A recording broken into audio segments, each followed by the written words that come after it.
Khordha road ରେଳ division ଅନ୍ତର୍ଗତ ନିରାକାରପୁର ରେଳ ଫାଟକ ନିକଟ ନୂଆ ଜଗନ୍ନାଥ ସଡ଼କରେ ଆଜି ଦେଖିବାକୁ ମିଳିଛି ଅଭୂତପୂର୍ବ ଟ୍ରାଫିକ୍ ଜାମ୍।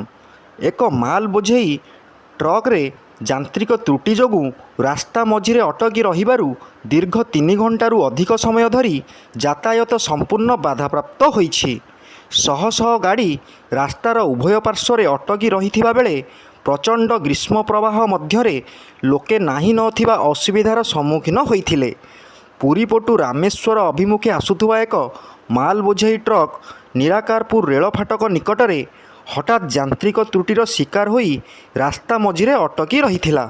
ଫଳରେ ରାସ୍ତାର ଉଭୟ ପାର୍ଶ୍ୱରୁ ଯାନବାହନ ଚଳାଚଳ ସମ୍ପୂର୍ଣ୍ଣ ବାଧାପ୍ରାପ୍ତ ହୋଇଥିଲା।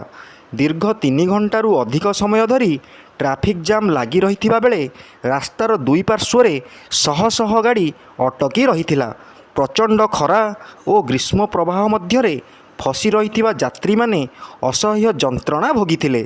ଖବର ପାଇ ସ୍ଥାନୀୟ ପୋଲିସ ଏବଂ ରେଳବାଇ ପୋଲିସ ଘଟଣାସ୍ଥଳରେ ପହଞ୍ଚି ଟ୍ରାଫିକ୍ ନିୟନ୍ତ୍ରଣ କରିବା ସହ ପରିସ୍ଥିତିକୁ ସ୍ୱାଭାବିକ କରୁଛନ୍ତି।